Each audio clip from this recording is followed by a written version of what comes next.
Fortnite ever. Unless they get at it, which in that case we here at Top 5 Gaming are always right, and therefore we are not responsible for any dinosaurs, cars, or man-eating land shark guns that get added to Fortnite.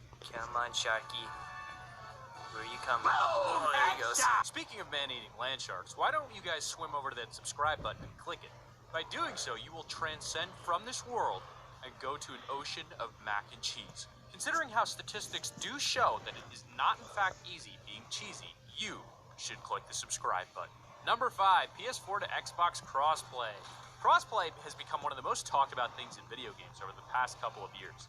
Allowing people to play with their friends on other consoles used to be something that sounded absolutely impossible, but now with so many video games doing it, it almost seems like an everyday thing. What else is an everyday thing? Sony resisting the change to crossplay. As we all know, in Fortnite Battle Royale, a PC player can also play alongside their friends that are using PS4, Xbox One, or the mobile app.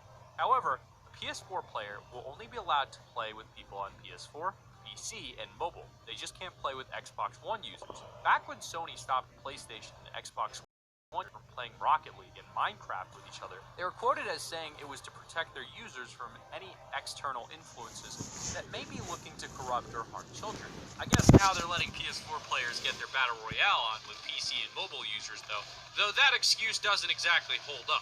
Like, we get it, you can't exactly play ball with your direct competitor super easy, and Microsoft is Sony's biggest and perhaps only direct competitor when it comes to consoles. It just sucks that this is the real reason Xbox and PS4 fans of Fortnite will never be able to fight against each other in Battle Royale.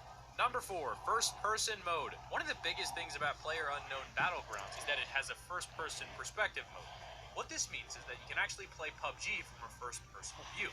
Just like any other FPS, instead of from the standard third-person view that seems to be in every single Battle Royale game on the market, the reason this is so good in PUBG is because the game is basically the slowest Battle Royale on the market.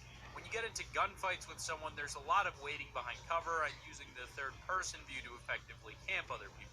The first-person mode gets rid of that option entirely, meaning people are forced to play a little bit more aggressively due to the limitations on how they view the world around them. This probably wouldn't work at all in Fortnite Battle Royale. Not only is the game already aggressive and fast-paced enough, but you just have to think about the building mechanics. One of the major things in Fortnite is building to get around your enemies, but I feel like building in first person would be a little bit more difficult than it is in third person. All that spinning around and trying to place down walls and stairs would probably be pretty tricky from a first-person perspective and probably ruin the gameplay. Maybe it will come as a limited-time mode at some point in the future, but I doubt we'll ever see a permanent first-person mode in Fortnite Battle Royale. Number 3, prone. Almost every shooter on the market has 3 different positions for a player to be in. There's the standing position, where you're literally just standing and walking around like any normal person. Then there's the crouching position, where you squat down and move around quieter and more tactically. Finally, there's prone, where you drop down onto your front and lie down with your gun out in front of you, ready to sneakily take out anyone who happens to walk into your path. Fortnite Battle Royale has only 2 of these 3 options, the standing position and the crouching position. In Fortnite Battle Royale, prone is nowhere to be seen. Now, you have to think about the impact on prone in other Battle Royale games to really get why it probably isn't in Fortnite.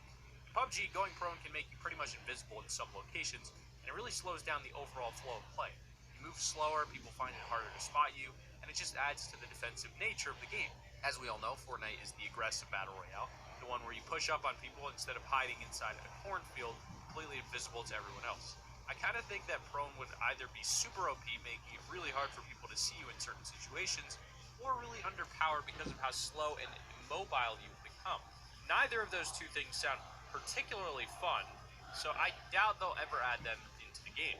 Number 2, weapon attachments. Currently, weapons in Fortnite Battle Royale are pretty simple. You can pick up your weapon, and that's basically it. You can't put any different attachments on your weapons or anything like that.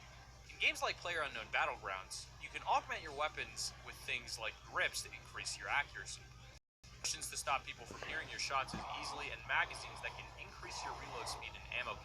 Fortnite has none of that, and it probably never will. That's because it really goes against their weapon grade system.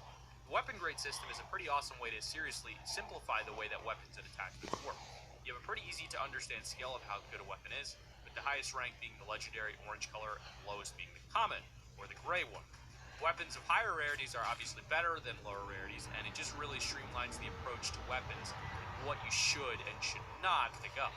Why would Epic Games ever introduce attachments to make that more complicated? It just doesn't really make sense or fit in with the gameplay, so it probably won't ever happen.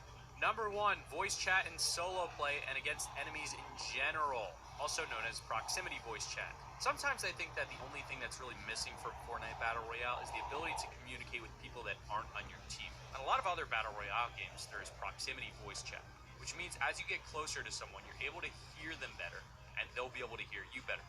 This allows for situations that are hilarious where you might be able to say, make someone take off their pants if they don't have a gun and you're the only person that has a gun. Because most people play as part of teams that use Discord or Skype or TeamSpeak, the actual function of proximity chat is basically never used. It was meant to be a way for people to listen in on conversations that other teams were having to get a strategic advantage over them. But instead, it just leads to a lot of toxicity. I mean, if you've listened in on the lobby of the PUBG game, you'll know what I'm getting at. But you can't lie that it's pretty funny a lot of times.